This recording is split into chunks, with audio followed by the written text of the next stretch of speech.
नमस्कार, ABC channel में आपका स्वागत है। मैं हूं सचिन श्रीवास्तव और आप मेरे साथ देखेंगे आजमगढ़ से जुड़ी खबरें। आइए नजर डाल लेते हैं आज की खास खबरों पर। खबर के प्रायोजक हैं काशी इलेक्ट्रिक भंवरनाथ आजमगढ़। त्योहारों पर इलेक्ट्रिक स्कूटर की हर खरीद पर चांदी का मंदिर मुफ्त, एडवांस बुकिंग पर चांदी का पेन मुफ्त। गोमती ग्रामीण निधि लिमिटेड की पेंशन योजना, फिक्स डिपॉजिट, डेली जमा व मंथली जमा योजनाओं में निवेश करें और पाएं बेहतर रिटर्न। और लाइफस्टाइल फर्नीचर बेलनाडीह आजमगढ़। सभी प्रकार के फर्नीचर एवं इलेक्ट्रॉनिक सामानों की भरपूर रेंज उपलब्ध। थाने के सामने धरना प्रदर्शन के दौरान सार्वजनिक संपत्ति के नुकसान के मुकदमे में सोमवार को प्रदेश सरकार में मंत्री दारा सिंह चौहान, सपा सांसद दरोगा प्रसाद सरोज तथा पूर्व विधायक Ram Darshan Yadav MP MLA special court में पेश हुए। न्यायालय ने मामले में सुनवाई के लिए अगली तिथि 24 अक्टूबर निर्धारित की है। वर्ष 2001 में जहानागंज थाने में पार्टी के एक कार्यकर्ता के उत्पीड़न के विरोध में समाजवादी पार्टी के सांसद दरोगा प्रसाद सरोज, सांसद दारा सिंह चौहान तथा पूर्व विधायक राम दर्शन यादव के नेतृत्व में लगभग 300 लोगों ने थाने के सामने धरना प्रदर्शन किया। इस दौरान कुछ लोगों ने ईंट पत्थर चलाए, जिससे सड़क पर गुजर रही रोडवेज की बस के शीशे क्षतिग्रस्त हो गए। तत्कालीन थाना प्रभारी रमाकांत राय ने दरोगा सरोज, दारा सिंह चौहान, रामदर्शन समेत 7 लोगों के विरुद्ध नामजद तथा लगभग 300 अज्ञात के विरुद्ध रिपोर्ट दर्ज कराई थी। इस मुकदमे में अब गवाही की प्रक्रिया चल रही है। सोमवार को सुनवाई के दौरान प्रदेश सरकार में मंत्री दारा सिंह चौहान, सांसद दरोगा सरोज तथा पूर्व विधायक राम दर्शन यादव व अन्य 3 आरोपियों ने कोर्ट में उपस्थिति दर्ज कराई। किसी से गवाह के कोर्ट में उपस्थिति न होने पर न्यायालय ने अगली तिथि 24 अक्टूबर नियत कर दिया। आजमगढ़ शहर कोतवाली थाना क्षेत्र के कोलबाज बहादुर निवासी दिनेश तिवारी ने शहर कोतवाली में तहरीर देकर भाजपा नेता ब्रजेश दुबे, उनकी पत्नी व बेटे के खिलाफ दहेज उत्पीड़न का मुकदमा दर्ज कराया है। तहरीर के माध्यम से दिनेश तिवारी ने आरोप लगाया कि उनकी इकलौती पुत्री का विवाह एक पुजारी के माध्यम से माता प्रसाद दुबे उर्फ विनीत बाबू पुत्र ब्रजेश कुमार दुबे निवासी जाफरपुर थाना सिधारी के साथ तय कर दी गई। लड़के के पिता ब्रजेश दुबे द्वारा यह झूठ बोला गया कि उनका लड़का उत्तर प्रदेश के अधीनस्थ स्वास्थ्य विभाग में फार्मासिस्ट पद पर पलहनी में कार्यरत है। शादी के पूर्व ही गोद भराई व अन्य कार्यक्रम के माध्यम से इन लोगों द्वारा लगभग 18 लाख रुपए दहेज के नाम पर खर्च कराए गए, जिसका पूरा रिकॉर्ड मौजूद है। धीरे धीरे जब शादी का समय नजदीक आने वाला था कि परिवार के सदस्यों को आशंका होने पर पड़ताल की गई तो पूरा मामला फर्जी निकला। इस बात को लेकर जब हम लोगों ने लड़की के भविष्य को देखते हुए शादी करने से मना कर दिए और पैसे वापस मांगे तो इनके द्वारा पैसा वापस न करने व रसूख का हवाला और धौंस दिखाकर हमें डराया धमकाया जाने लगा। वहीं इन लोगों द्वारा कहा गया कि ज्यादा बोलोगे तो अपहरण करवा दिया जाएगा। पीड़ित का कहना था कि इस कृत्य तथा प्रवृत्ति के कारण उसका पूरा परिवार डरा और सहमा हुआ है और घर से बाहर निकलने में भी जान का खतरा है। शहर कोतवाली पुलिस तहरीर के आधार पर ब्रजेश दुबे, उनकी पत्नी सुनीता दुबे व पुत्र माता प्रसाद दुबे के खिलाफ दहेज उत्पीड़न सहित संबंधित धाराओं में मुकदमा दर्ज कर जांच पड़ताल में जुट गई है। इस मामले में जब ब्रजेश दुबे जाफरपुरी से बात की गई तो उन्होंने बताया कि इस समय वे भाजपा के स्वच्छता अभियान के जिला संयोजक हैं और भाजपा युवा मोर्चा के प्रदेश कार्यकारिणी में सदस्य रह चुके हैं। उन्होंने बताया कि लड़की पक्ष उनसे नकद पैसे लेकर खाते में भेज धोखाधड़ी करने की कोशिश कर रहा है। वायस ऑफ आयुर्वेद के तत्वाधान में आयुर्वेद यूनानी चिकित्सक को लीगल अधिकार के प्रति जागरूक करने व उत्पीड़न से निजात दिलाने विषय पर सेमिनार आयोजित किया गया। भगवान धन्वंतरी के चित्र पर माल्यार्पण के उपरांत वायस ऑफ आयुर्वेद के केंद्रीय अध्यक्ष व आयुर्वेदिक तथा यूनानी तिब्बी चिकित्सा पद्धति बोर्ड उत्तर प्रदेश के उपाध्यक्ष डॉक्टर शैलेश कुमार राय ने आयुर्वेद यूनानी चिकित्सक के लीगल अधिकार व उत्पीड़न से निजात विषय पर विस्तृत प्रकाश डालते हुए कहा कि आयुर्वेद यूनानी चिकित्सक को आयुर्वेद के साथ ही आधुनिक चिकित्सा पद्धति में भी टीचिंग ट्रेनिंग प्रदान की जाती है, जिसके आधार पर वर्ष 2015 में एक्ट में संशोधन किया गया कि टीचिंग ट्रेनिंग की सीमा तक एलोपैथिक मेडिसिन का प्रयोग कर सकेंगे।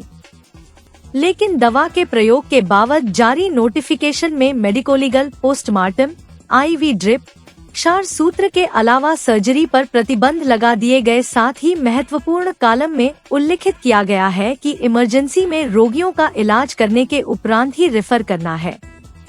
इस प्रकार स्पष्ट है कि एलोपैथिक मेडिसिन के साथ इमरजेंसी के दौरान IV ड्रिप भी दिया जाएगा तथा भारत सरकार द्वारा वर्ष 2020 में आयुर्वेदिक सर्जन को एलोपैथिक सर्जन के समान सभी सर्जरी करने का नोटिफिकेशन जारी हो गया है और वर्ष 2024 में कई विषयों में DM उपाधि का प्राविधान किया गया है।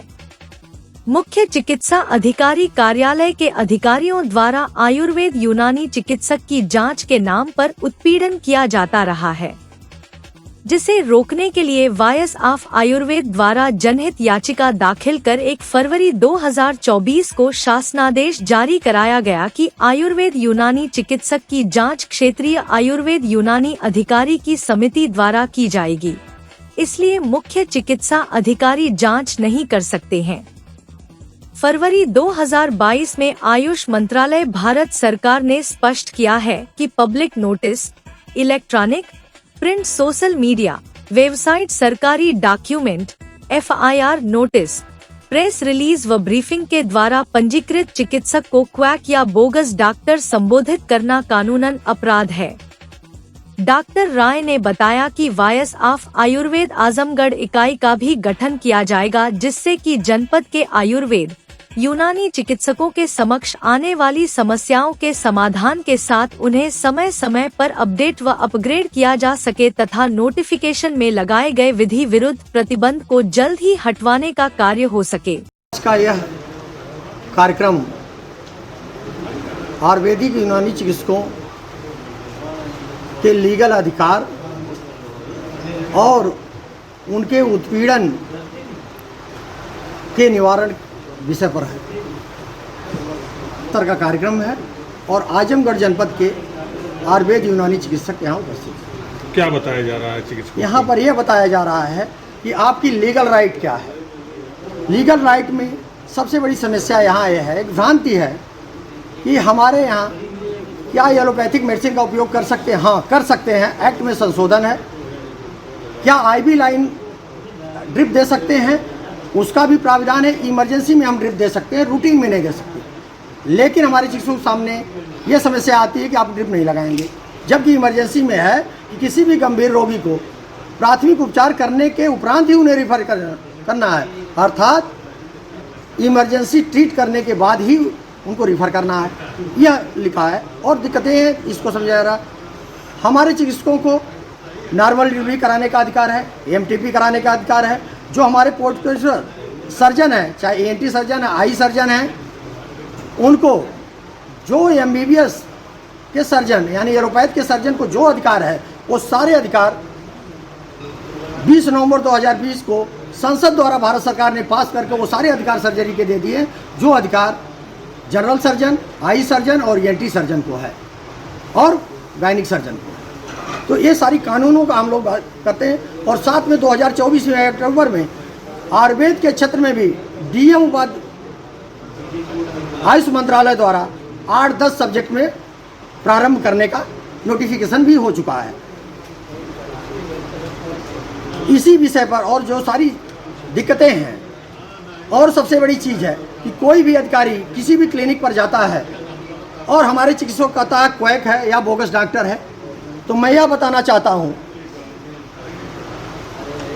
कि आयुष मंत्रालय भारत सरकार का पत्र दिनांक 17/2/22 द्वारा यह क्लियर कर दिया गया है, इफ किसी भी चिकित्सक को, जो रजिस्टर्ड चिकित्सक है, उसको print media, electronic media, notice, social media, website, government document including FIR, notice, press release, brief में अगर क्वैक या बोगस डॉक्टर करके संबोधित करता है तो वो आपराधिकृत होगा और उसके विरुद्ध वह आपराधिक धारा में मुकदमा उसके विरुद्ध दायर कर सकता है। जो आए दिन, क्योंकि पर आज चर्चा क्वेश्चन के साथ कि हमको संतुष्ट करना है कि हमारे चिकित्सक जब अवेयर होंगे, अपने अधिकार को जानेंगे, तभी वो उनका मनोबल हाई होगा और कोई उनका शोषण नहीं कर पाएगा। जैसा कि आप जानते हैं, प्रदेश में झोला छाप के लिए अभियान चला है, किसी पर झोला छाप को न नोटिस हुई है, न किसी पर FIR हुआ, केवल उनसे धनउगाही हो रही है। हमारे चिकित्सकों का जांच करके नोटिस देकर खानापूर्ति की जा रही है और झोला छाप से धनउगाही करके महीना बंधा हुआ है। ये हमारी बराबर डिमांड है, बराबर पत्र लिखते हैं कि झोला छाप पर कार्रवाई हो। अगर ये कार्रवाई बंद नहीं हुई तो हम फिर PIL में जाएंगे, क्योंकि हाईकोर्ट के आदेश से ही ये झोला छाप पर कार्रवाई और जांच की प्रक्रिया 2004 में चालू हुई। और जो जनपद में रजिस्ट्रेशन की बात आई, इसीलिए आइडेंटिफाई किया जाए कि कौन झोला छाप है और कौन रजिस्टर्ड चिकित्सक है, लेकिन उल्टा हो रहा है आज। तो इसी विषय पर यह संगोष्ठी आज चल रही है।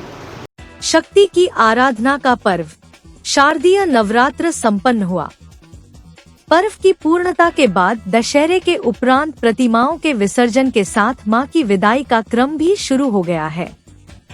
सोमवार को विसर्जन से पूर्व दुर्गा प्रतिमा का गंध, चावल, फूल आदि से पूजा हुई, जिसके पश्चात मां दुर्गा की प्रतिमाओं का विसर्जन हुआ।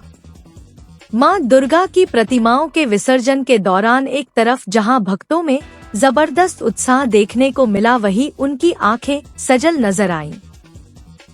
सोमवार को शहर के अधिकांश पूजा पंडालों की दुर्गा प्रतिमाएं विसर्जित हुईं। भक्तों ने नाचते गाते अबीर गुलाल उड़ाते मां को ममतामयी विदाई दी। प्रशासन द्वारा हथिया पुल क्षेत्र में बनाए गए अस्थायी तालाब में पूजा समितियों ने प्रतिमाओं का श्रद्धा पूर्वक विसर्जन किया।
गौरतलब है कि सनातन परंपरा में विसर्जन का विशेष महत्व है। विसर्जन अर्थात पूर्णता, फिर चाहे वह जीवन की हो, साधना की हो या प्रकृति की। जिस दिन कोई वस्तु पूर्ण हो जाती है तो उसका विसर्जन जरूरी हो जाता है। आध्यात्मिक जगत में विसर्जन समाप्ति की निशानी नहीं, अपितु पूर्णता का संकेत है। नवरात्र के 9 दिन इसी बात की ओर संकेत हैं कि हमें अपनी साधना में किसी एक आकार पर रुकना या अटकना नहीं है, अपितु साधना की पूर्णता करते हुए हमारे आराध्य आकार को भी विसर्जित कर निराकार की उपलब्धि करना है। बहुत अच्छी व्यवस्था रही है। नगर पालिका कोतवाली, हमारे एसपी साहब बहुत अच्छा व्यवस्था दी है। हथिया पुल के पास मूर्ति विसर्जन करने में बहुत ही मदद कर रहा है। आजमगढ़ जिले के बिलरियागंज थाना क्षेत्र में 10 लाख की धोखाधड़ी के मामले में 4 आरोपियों को गिरफ्तार किया गया है। इस मामले में 10 सितंबर को पीड़ित साकिर आजमी ने बिलरियागंज थाने की पुलिस को शिकायती पत्र देकर आरोप लगाया था। पीड़ित ने विपक्षी सामिया पुत्री मोहम्मद अख्तर खान निवासी ग्राम सीधा सुल्तानपुर द्वारा वर्ष 2021 में सोशल मीडिया पर इंस्टाग्राम आईडी से अपना नाम, पता व फोटो छिपाकर धोखाधड़ी व छल व कूट रचना करके अन्य दूसरे का फोटो व नाम लगाकर वादी से कई किस्तों में 10 लाख से अधिक का ट्रांसफर अपने खातों में करवाया। इस मामले में पीड़ित की शिकायत पर मामले में मुकदमा दर्ज कर पुलिस ने मामले की विवेचना शुरू कर दी।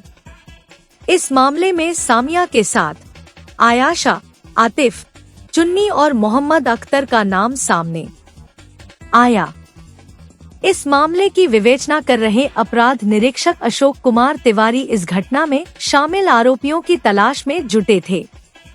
इसी बीच पुलिस को सूचना मिली कि आरोपी एक जगह एकत्र हैं। इस सूचना पर मौके पर पहुंची पुलिस ने इस मामले में सामिया, आयशा, अख्तर खान उर्फ मुन्नू और चुन्नी उर्फ साजिदा को हिरासत में लिया है। हिरासत में लिए गए सभी आरोपियों को न्यायालय भेजा जा रहा है, जहां से जेल रवाना किया जाएगा। पुलिस मामले में वैधानिक कार्रवाई में जुटी हुई है। इस संबंध में एसपी सिटी शैलेंद्र लाल ने बताया कि थाना बिलरियागंज में 4 लोगों की कुल गिरफ्तारी की गई, जिसमें 3 महिलाएं व 1 पुरुष शामिल है। गिरफ्तार महिलाओं में शामिल सामिया ने शिखा बनकर फर्जी आईडी बनाई और अपने आप को मॉडल बताकर वादी को प्रेम के जाल में फंसाया और उसके बाद यह करते हुए कि मुझे जमीन खरीदने के लिए पैसे की सख्त आवश्यकता है, वादी से 10 लाख रुपए खाते से ट्रांसफर करा लिया। बाद में पता लगा कि यह मॉडल नहीं है और धोखाधड़ी करके इस महिला ने 10 लाख रुपए हड़प लिए हैं। इसके बाद पुलिस ने मुकदमा दर्ज करके सभी को गिरफ्तार कर लिया। बिलरियागंज में 4 लोगों की कुल गिरफ्तारी करी गई है, जिसमें 3 महिलाएं हैं व 1 पुरुष है। ये सुल्तानपुर निज़ामाबाद के रहने वाले हैं। इसमें एक महिला जिसका नाम सामिया है, इसने शिखा के नाम से फर्जी आईडी बनाई और अपने आप को एज मॉडल प्रूफ दिखाया कि मैं एक मॉडल हूं, और उसने वादी को प्रेम के जाल में फंसा लिया और उससे कि उसको पैसे की सख्त आवश्यकता है और उसको ज़मीन खरीदनी है, उससे 10 लाख रुपए उसके अकाउंट से ट्रांसफ़र करा लिए। बाद में पता लगा कि ये मॉडल नहीं है और धोखाधड़ी करके इसने महिला ने 10 लाख रुपए हड़के हैं। पुलिस के द्वारा मुकदमा अपराध संख्या 310/24 कायम किया गया धोखाधड़ी का और फर्जी दस्तावेज तैयार करने का, जिसमें इन लोगों की गिरफ्तारी करेगी और शीघ्र इन लोगों को न्यायालय रिमांड हेतु प्रस्तुत किया जाएगा। काशी इलेक्ट्रिक त्योहारों पर लेकर आया है इलेक्ट्रिक स्कूटर एवं ई रिक्शा खरीदने का सुनहरा अवसर। स्कूटर की रेंज 49,999 रुपए से शुरू। नवरात्र, दशहरा, धनतेरस एवं दीपावली की हर खरीद पर एक चांदी का मंदिर मुफ्त। एडवांस बुकिंग करने पर चांदी का पेन मुफ्त। ऑफर सीमित समय के लिए आरटीओ रजिस्टर्ड एवं लो स्पीड मॉडल उपलब्ध। हमारा पता Kashi electric, Shri Gandhi Gurukul inter college के सामने, Bhanwarnath, Azamgarh. A wings of Kashi Gomti group. Lifestyle furniture, Belnadi, Azamgarh. सभी प्रकार के फर्नीचर एवं इलेक्ट्रॉनिक सामानों की भरपूर रेंज उपलब्ध। हमारे यहाँ EMI की सुविधा 0% ब्याज पर उपलब्ध। इलेक्ट्रॉनिक सामानों में LED TV, refrigerator, washing machine, air conditioner, air cooler, deep freezer, water cooler, mixer juicer, iron, fan, induction, battery, inverter, electric geyser, gas geyser, आटा चक्की इत्यादि। फर्नीचर के सामानों में बेड, गद्दा, सिंगारदान, अलमीरा, sofa, table, chair, rack, stool, संदीली, सीढ़ी, डाइनिंग टेबल, झूला आदि। शादी विवाह की हो तैयारी या ऑफिस और घर के लिए सामानों की करनी हो खरीदारी, पहुंचिए लाइफस्टाइल फर्नीचर, बेलनाडी, आजमगढ़।